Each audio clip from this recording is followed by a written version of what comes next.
Hello, everyone, and welcome to another episode of the Wise Decision Maker Show, where we help you make the wisest and most profitable decisions. My name is Dr. Gleb Tsipursky. I'm the CEO of Disaster Avoidance Experts, the future of work consultancy that sponsors the Wise Decision Maker Show. And I'm joined today by Andrea. Andrea, can you please share a little bit about your background and what you're focusing on right now? Yeah, absolutely. So my name's Andrea Monllau. I am originally from Barcelona, but I am based out of Chicago. I am the portfolio strategist, portfolio planner, portfolio manager. I hear the different names a lot for Uber. Prior to Uber, I was part of JLL, where I was part of their consulting group, focusing Hmm. on future of work and portfolio transformation. And so today we're going to be talking about generative AI adoption at Uber. So can you please give me a little bit of a sense where Uber is right now with adopting generative AI as technology? Yeah, absolutely. So as a tech company and a modern or not very mature company in a way that if you think of the companies Hmm. that have been out there for 60, Hmm. 70 years or 200 years, we Uber was born in the era of technology and data already. So I would hope that compared to other peers and the other companies out there, Hmm. we're pretty mature, we're piloting stuff already, we're thinking Hmm. about it, and this is a big focus for the organization, both at an Uber level, but Hmm. also at a places level. So tell me a little bit about some examples of what you're doing with generative AI. Let's get into the depths of things. Yeah, absolutely. So we look at it from the different angles, right? So we Hmm. have our places roadmap where we're Hmm. already piloting and using AI technology, but also we don't want to be isolated. We also Hmm. want to work with the rest of the enterprise. So there are Hmm. some tools that we have access to that we're Hmm. already looking on how do we include in the way that we do things. And I want to say that there's also like two lenses or two approach of how we Hmm. look at this. One is how do we look at it in an enterprise level or the places Hmm. team, and what is kind of like the platform, the systems, the all of that. Hmm. But it's also like we give tools to people. So Hmm. how is every individual using that technology? That's something Hmm. that is a core focus of us as well. And we try to promote a culture where people can explore and can share that Hmm. journey with the rest of the team, with the idea that Hmm. we all support each other and adjusting to the new technology and making sure Hmm. that we use it to its fullest. Tell me about some examples of how team members specifically share use cases that they discover with generative AI that are helpful. How do they share it out more broadly? What techniques do you use? Yeah, so we use OpenAI or ChatGPT. Hmm. First, we were doing the exercise of, how are you using it? And then we Yeah. really encourage people like if the prompt is not working, if you're not getting the results that you're looking for, just put it in Hmm. a chat and say, hey, this is my objective, my prompt is not Hmm. working. How would you change it? So we call Hmm. it prompting parties, where we all Hmm. help each other to just like adjust that Hmm. prompt. As we evolve a little bit more, now we're in the how do we create chatbots? And I think Hmm. everybody showed and pitched how do they create chatbots to people that Hmm. were a little bit more advanced. We helped drive that change. And now it's like, hey, I created that chatbot. This is what it Hmm. does. Here's a little bit of how it works. If that is of use for the company or that is for use of Hmm. you, just feel free and use it. And I Hmm. think now we're sort of like improving each other's chatbots, giving Yeah. ideas, even the people that still don't feel comfortable to create them Hmm. themselves, it just, hey, can somebody help me to do that? Hmm. And instead of like, I'll create it for you, the culture is really much like, let me show you how it's done. Hmm. Maybe basic, Hmm. I can help you to advance it, but just Hmm. really like, it's a journey that we need to make sure that everybody is on board. That makes sense. Now, let's start a little bit earlier in the journey to how did you get everybody on board? Because, of course, people are hesitant about using generative AI. There's a lot of fear and anxiety around it. So, what did you do to get people on board to help them be comfortable with using this technology? I think it's a little bit of a too peaceful. One for me would Mhm, be here's the potential. That is what it can mhm, do for you. This is the benefit of it. mhm, And then the other part is just like my analogy is if you were an accountant when Excel was created, if you refuse to use it, you will mhm, be leave behind. This is so mhm, transformational that you don't have an option to not adapt it. So mhm, it's really like the here's what's for you, but also like it's not really a choice. It's something that we mhm, all must do, and we all need to create our journeys. We all have our backgrounds. We mhm, all feel comfortable with different speeds, mhm, but we all need to be in this journey. mhm. Now, what did you do to help people learn how to use this technology? So, what did you do in terms of training, in terms of modeling? What did you do around that topic? Yeah, so we do at the enterprise level have some trainings that Hmm. we put blocks in everybody's time Hmm. and like, hey, this training, it's highly encouraged. Just make sure that Hmm. you take time to do this training. So we all Hmm. benefited from the general trainings about, the basics. What is AI? What is Gen AI? How are those two Hmm. different? What are the tools that Hmm. we have available? But also like, how do you use them? And Hmm. our trainings include a lot of like demos.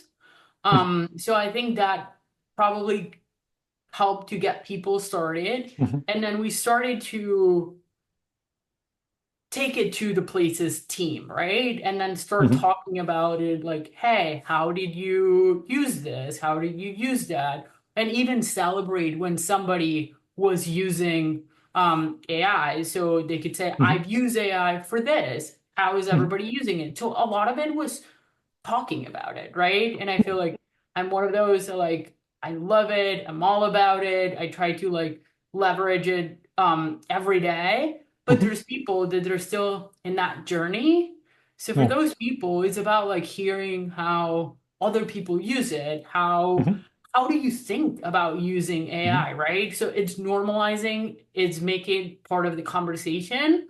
And then it's Hmm. about like being empowered to say like I don't know what you're talking about. You went in Hmm. some like coding conversation that I'm not an expert, but that's okay. I'm not an expert in a lot of things. And when my colleagues are talking to something about very technical, it's okay for me to ask questions to, hey, Hmm. can you tell me a little bit more? Can you help me with this? So really creating like that culture and that environment Hmm. when one, we embrace the use, but also this is Hmm. new for everybody and we should be asking questions and we should be helping each other. Hmm. So it sounds like a major approach is peer mentoring, peer support. Can you tell me a little bit more about your mindset and how you think about that peer support? Yeah, and I think it just one recognizing that we all have different backgrounds and we're Hmm. all at different levels of expertise, right? There's Jeremy, who's the head of technology for Places, who it's a Hmm. lot more advanced than me. But what I do is I would call him like my peer support. He's my expert. Hmm. Instead of for me going and talking to him directly, I try to make that a little bit of a group conversation. It is okay that Andrea doesn't know that. So if the answer that Jeremy is going to give me helps everybody else, let's Hmm. include everybody in that. And I think even Hmm. like Jeremy is open to like, great question. Let me get back to you on that. And it just this showing to everybody that Hmm. this is new, we're all learning. Hmm. It's really helping that peer and that opening the conversation to help each other. Now, when people think about generative AI, there's a lot of concerns about bias and hallucinations. How are you addressing those types of concerns? So we do follow the data privacy. So there's still, as much Hmm. as we want to use it for everything, there are certain type of data that we cannot put out there, and we need to Hmm. be respectful of that. But then for Hmm. the biases, and it just, it's a tool to help you.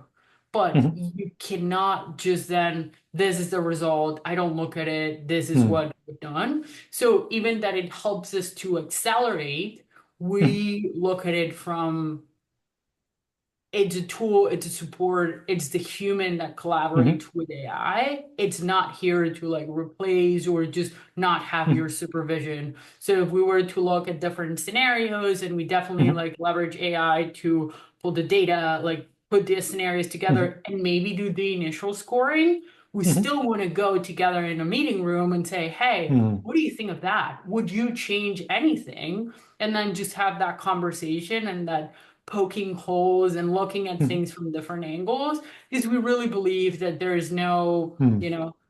there's not one answer to anything, right? So it Hmm. just bringing those perspective. AI is just a different perspective, another Hmm. perspective that we can use, but it cannot just be like, Hmm. hey, I don't do what I was supposed to do. Like, here's the answer. I don't worry about it anymore. Hmm.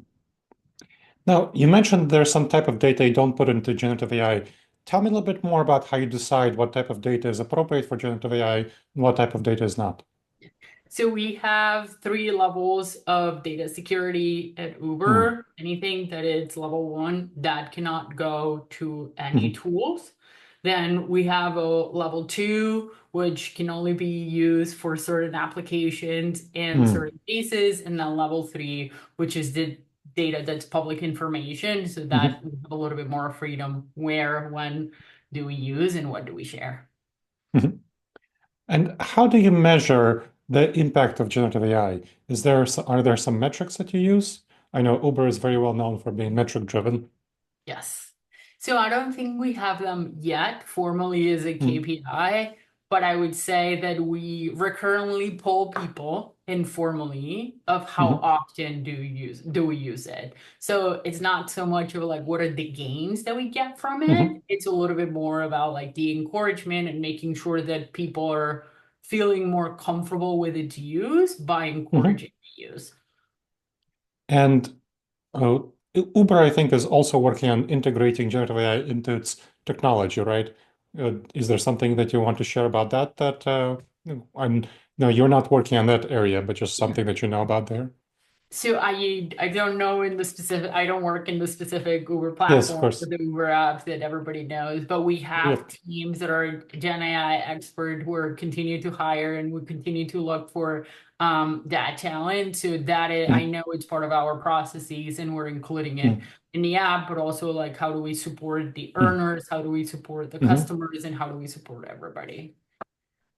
And as we come toward wrapping up, and as you're thinking about how generative AI is going to change in the future, where do you anticipate it going? What kind of changes do you see happening in the next couple of years with how you at Uber and at Uber places are going to be using generative AI? I think will help us accelerate a lot of Mhm. the analysis and automate a lot of the things that are repetitive.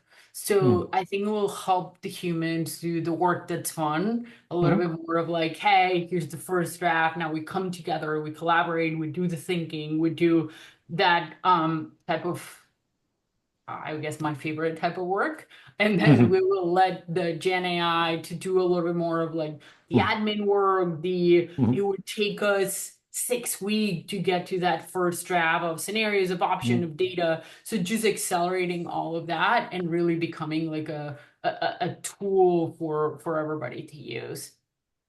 And I'll say Excellent. what's exciting about Gen Mhm. AI is we're piloting with different partners, but I think it's Mhm. bringing some players to the corporate real estate industry that we have not seen Mhm. before.